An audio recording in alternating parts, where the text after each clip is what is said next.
Olá, meu querido professor Darrier, e hoje eu estou aqui com você para uma coisa diferente. Hoje a gente vai resolver exercícios do CESP que tratam de períodos simples. Eu deixei para você na descrição do vídeo um link com material de apoio e é muito importante que você baixe esse material para acompanhar a aula com o material em mão, beleza? Vem comigo! Antes de a gente começar a resolução do exercício, o meu diretor me perguntou aqui, Darrier, você disse em mão, o certo não seria em mãos? Não, querido diretor Rodrigo, o certo é em mão. Mas não são duas, Darrier? Sim, são duas, mas neste momento eu estou em pé ou em pés? Eu estou em pé, mesmo sendo dois pés. Então, para ficar claro, o certo é em mão, beleza? Entendeu, Rodrigo? Vamos continuar. Questão número 1, CESP-UNB advogado. A afirmação abaixo está correta ou incorreta? Na oração, vale a pena deixá-los sem futuro, o sujeito é inexistente. Amigo, e se você não se lembra o que é sujeito inexistente, eu vou reavivar sua memória agora. A gente vai encontrar o sujeito inexistente quando nós nos depararmos com um determinado tipo de verbo chamado de verbo impessoal. O verbo impessoal é aquele verbo que não vai ter sujeito, né? E que vai ficar obrigatoriamente na terceira pessoa do singular. Quais são os verbos impessoais? Verbo haver, com sentido de existir, acontecer ou indicando o tempo que já passou. Agora vem para a questão, ó. Vale a pena deixá-los sem futuro. Nós temos aqui o verbo valer e temos aqui o verbo deixar. Eu vou continuar abordando os verbos impessoais, aqueles que não têm sujeito, para ver se em algum momento a gente vai encontrar dentre eles o verbo valer e o verbo deixar. Bom, voltando então. Primeiro verbo é o verbo haver, com o sentido de existir, de acontecer ou indicando o tempo que já passou. Beleza? Não é o caso. Próximo verbo é o verbo fazer, com o sentido de tempo ou condições climáticas. Também não temos o verbo fazer aqui. Também vamos ter como verbo impessoal o verbo passar, indicando o tempo. Vamos ter também o verbo ser e o verbo estar, indicando tempo ou condições climáticas. Os verbos bastar e chegar, acompanhados pela preposição de, indicando término, cessação, também são impessoais e não vão ter sujeito. Temos ainda como impessoais os verbos que indicam fenômenos naturais quando forem utilizados com o sentido literal, com o sentido real da palavra. Ou seja, a gente tem aqui no quadro agora dois casos de oração que vão sim ter sujeito, isso já era suficiente para podermos resolver a questão. Se a gente disser aqui, a afirmação abaixo está correta ou incorreta? Nós não encontramos nenhum caso de sujeito inexistente. Nós não encontramos nenhum verbo impessoal. Então, a resposta é incorreta. Mas se você não se satisfez e ainda quer saber o sujeito das duas orações, eu vou mostrar agora para você. Então, espero que você se lembre que para a gente encontrar o sujeito de uma oração, a gente tem que perguntar antes do verbo quem é que ou o que é que. E a resposta que a gente obtiver é o sujeito dessa oração. Então, vamos para as duas orações.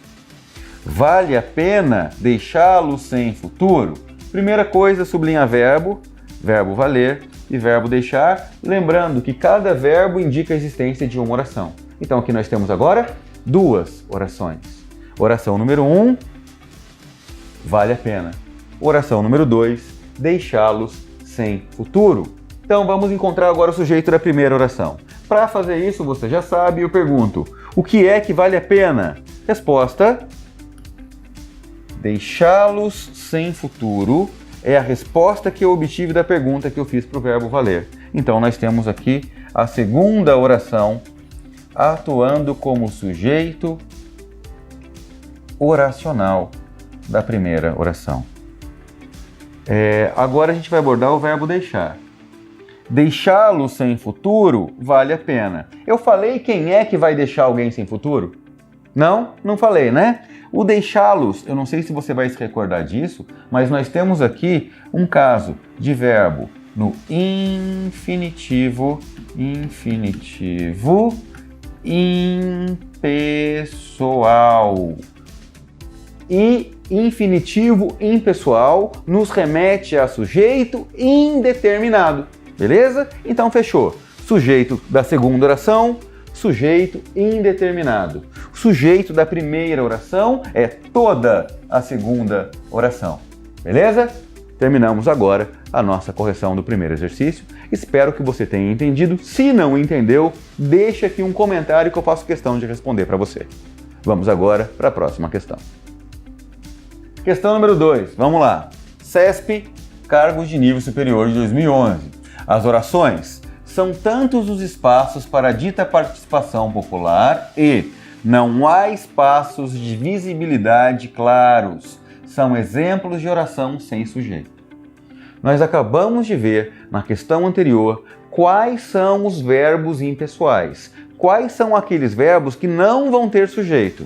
E agora a gente volta a fazer o mesmo tipo de análise, agora vamos para a primeira oração. São tantos os espaços para a dita participação popular. Então eu pergunto, o que é que são tantos para encontrar o sujeito? E a resposta que eu obtenho é: os espaços para a dita participação popular são tantos. Nós temos aqui um sujeito da oração. Sujeito determinado simples, tá? O artigo os faz referência a espaços. Para a dita participação popular também faz referência a espaços. Sujeito determinado simples. Então, a primeira oração já dá pra gente a resposta que a gente procura, porque eles afirmam aqui: são exemplos de oração sem sujeito? Não, não são exemplos de oração sem sujeito. Logo na primeira oração eu já percebo sujeito determinado simples, o que é suficiente para resolvermos a questão e dizer aqui: oração sem sujeito? Errado. A primeira oração já apresentou sujeito determinado simples. Mas vamos analisar também a segunda oração, já que a gente já está aqui de bobeira, né? Vem comigo, ó. E não há espaços de visibilidade claros. Encontramos aqui o verbo haver. O verbo haver, neste caso, está sendo utilizado com o sentido de existir. Então, quando eu tenho verbo haver com o sentido de existir, imediatamente isso me remete a uma oração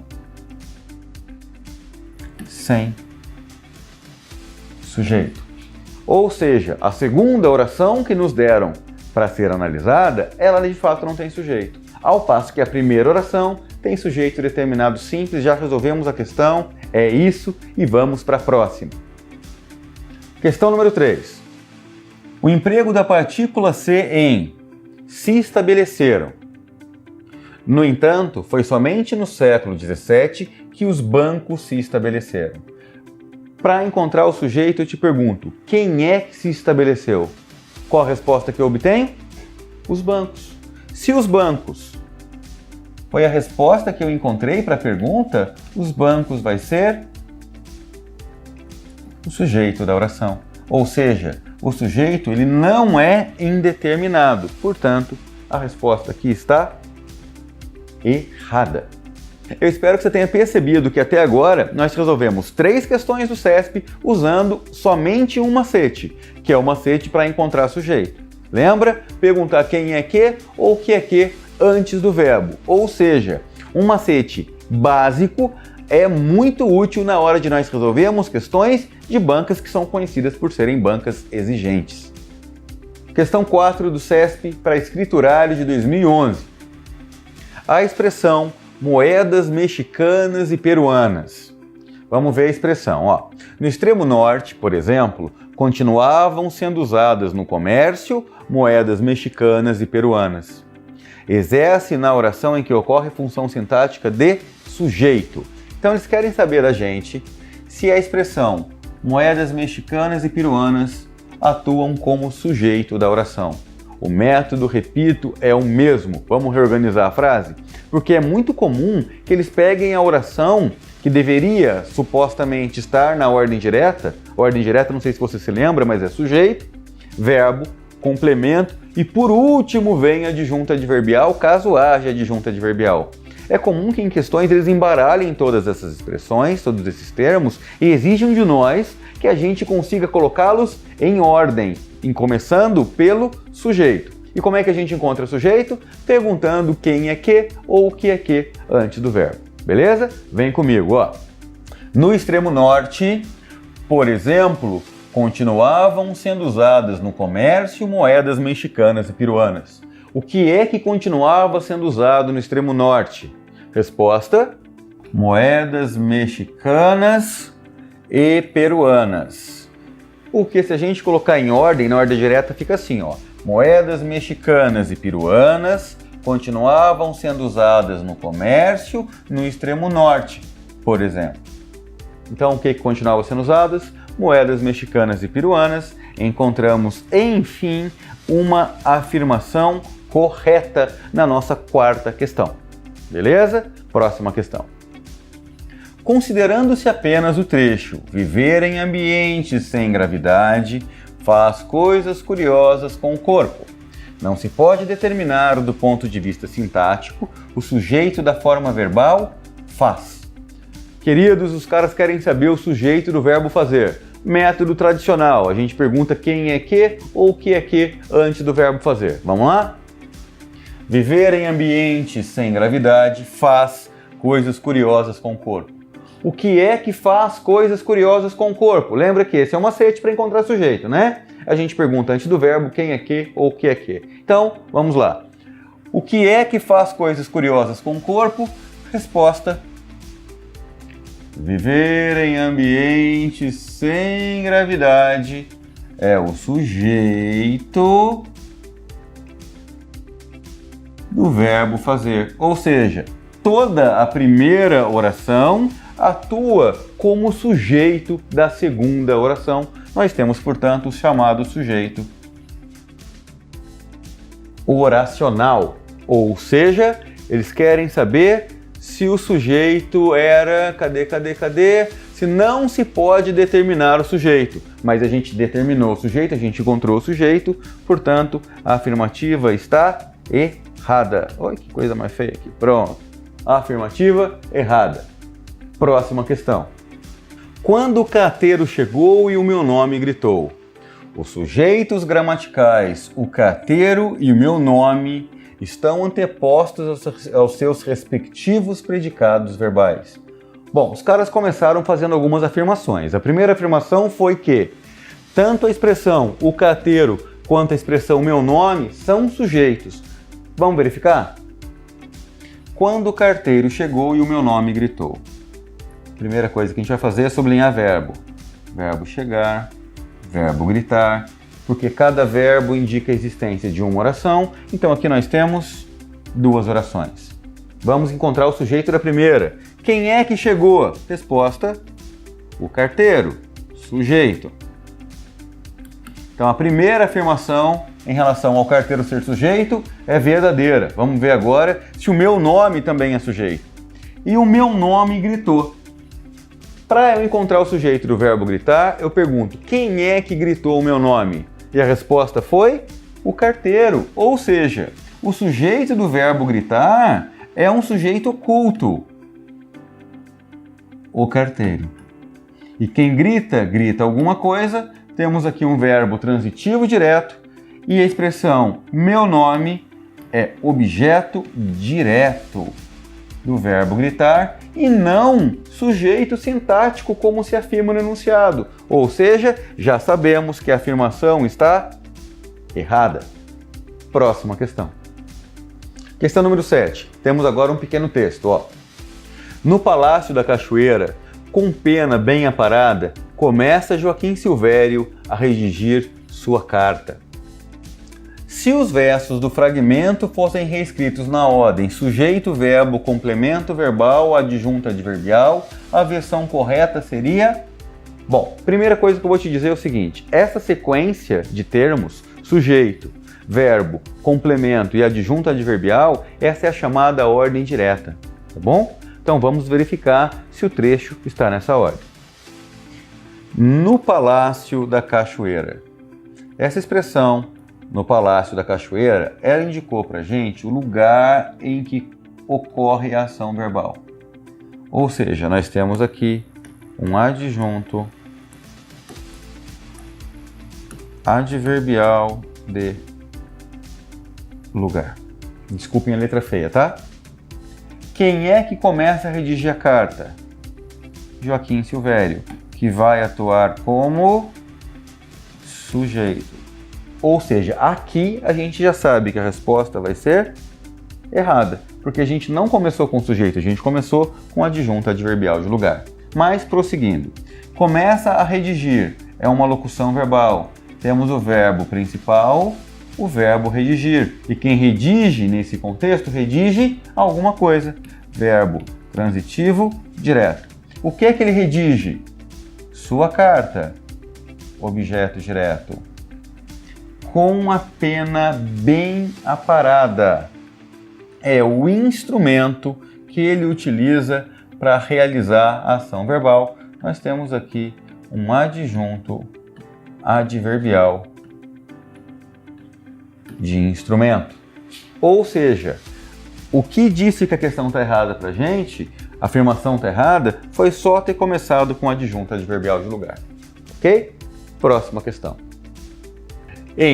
Pela estreita peneira do programa, só passam os realmente capazes. O sujeito da oração está indeterminado. Queridos amigos, nós já sabemos que haverá sujeito indeterminado em 3 situações. Primeira, aquela do verbo na terceira pessoa do plural, lembra? Sem sujeito escrito ou contexto que nos informe quem é esse sujeito. Segunda forma, com o pronomezinho se atuando como índice de indeterminação do sujeito. E a terceira, com verbos no infinitivo impessoal. Vamos para a resolução. Pela estreita peneira do programa, só passam os realmente capazes. Para encontrar o sujeito de uma oração, eu pergunto, quem é que ou o que é que antes do verbo? Então eu pergunto, quem é que passa pela estreita peneira do programa? Resposta, somente os realmente capazes. Então, pela estreita peneira do programa, só passam os realmente capazes. Quem é que passa? Os realmente capazes. Sujeito determinado simples. Ou seja, estão afirmando que o sujeito é indeterminado e essa afirmação está errada. Beleza? Próxima questão. O termo gente. A gente no Brasil interessada em exerce função de sujeito na oração em que se insere. Bom, a oração em que ela se insere é essa aqui, ó. A gente no Brasil interessada em. Nós já conversamos aqui sobre oração sem sujeito. Eu já disse a você que quando nós encontrarmos o verbo haver sendo utilizado com o sentido de existir, com o sentido de acontecer, ou indicando o tempo que já passou, a oração não vai ter sujeito. E nós nos deparamos com o verbo haver aqui, sendo utilizado justamente com o sentido de existir. Ou seja, a oração não tem sujeito. O verbo em questão é um verbo transitivo direto e a palavra gente aqui, que talvez você achasse que atuasse como sujeito, na verdade é complemento do verbo. É um objeto direto. Então eles estão falando que gente exerce função de sujeito, mas na verdade a afirmativa está errada, porque a oração não tem sujeito. Próxima questão. No trecho, é verdade que a CE vem desenvolvendo novas formas políticas. O emprego da forma verbal singular justifica-se pelo fato de essa forma verbal não ter sujeito explícito. Bom, vamos analisar agora o contexto do verbo. A gente vai começar sublinhando verbos, ó. Temos aqui o verbo é verdade que a CE vem desenvolvendo, temos aqui uma locução verbal, novas formas políticas. A primeira oração termina aqui, ó. É verdade. Segunda oração, que a CE vem desenvolvendo novas formas políticas. Para encontrar o sujeito da primeira oração, eu vou simplesmente perguntar o que é verdade. Qual a resposta que eu obtive? A resposta que eu obtive é que a CE vem desenvolvendo novas formas políticas. Ou seja, toda a segunda oração, ela é o sujeito da primeira. E esse sujeito apresentou verbo. Então nós temos aqui um sujeito oracional. Também chamado de oração subordinada, substantiva, subjetiva. E quando isso acontece, quando nós encontramos uma oração subordinada substantiva subjetiva ou um sujeito oracional, o verbo da oração principal, ou seja, esse ézinho aqui, ele vai ficar obrigatoriamente na terceira pessoa do singular. Ou seja, não é em razão de a oração não ter sujeito explícito, até porque ela tem, está aqui o sujeito. É porque o seu sujeito é um sujeito oracional que o verbo fica obrigatoriamente na terceira pessoa do singular, ou seja, mais uma vez temos uma afirmação errada. Questão número 11, queridos. Da linha 5 do fragmento 1, destaca-se por meio da partícula expletiva que o sujeito simples da oração absoluta. Bom, primeira coisa, o que é partícula de realce ou partícula expletiva? Partícula de realce ou partícula expletiva é aquela expressão que, se a gente retira do contexto, ela não vai trazer nenhum tipo de mudança, nem de sentido e nem na classificação dos elementos que sobrarem ali. A mais famosa partícula expletiva é a expressão que, beleza? Então vamos verificar aqui como é que fica. Ó, se a gente puder retirar o que e não houver nenhum tipo de mudança, nem de sentido e nem na classificação do que sobra, realmente nós estamos diante da partícula de realce. Bom, então agora vamos para a questão, vamos para a frase de fato. Essa criança é que chamaram de Macunaíma. Bom, nós temos aqui um que. Vamos tirar esse que do contexto. Essa criança chamaram de Macunaíma. Vamos reorganizar a frase. Chamaram essa criança de Macunaíma. Pergunto a você, fez falta esse que? Não. O sentido se manteve o mesmo? Sim. A classificação dos elementos se manteve a mesma? Sim. Então, esse que, posso dizer que eu tenho aqui uma partícula de realce? Sim, é uma partícula de realce. Daí eles estão dizendo, por meio da partícula expletiva de realce, que é a mesma coisa, tá? É que o sujeito simples apareceu? Queridos amigos, de forma alguma. O sujeito aqui, ó, chamaram. Eu não sei quem é que chamou a criança de Macunaíma. Se eu não sei quem é que chamou a criança, porque eu tenho um verbo na terceira pessoa do plural, o sujeito aqui, só para você saber, ele é um sujeito indeterminado, tá? Quase enganaram a gente. A primeira parte da afirmação é verdadeira, é uma partícula expletiva, mas não serviu para realçar o sujeito simples. Surgiu para realçar a expressão de Macunaíma, que neste caso, não sei se vocês vão se lembrar, vai ser um predicativo do objeto. E essa criança vai ser o objeto direto de um verbo transitivo direto. É isso, queridos amigos. Eu espero que a aula tenha sido proveitosa. A gente para por aqui e até a próxima bateria de exercícios. Se você ficou em dúvida em alguma coisa, por favor, deixe aqui nos comentários que eu faço questão de explicar depois. Um grande abraço e até a próxima. E querido, abre o caderno e vem pro YouTube!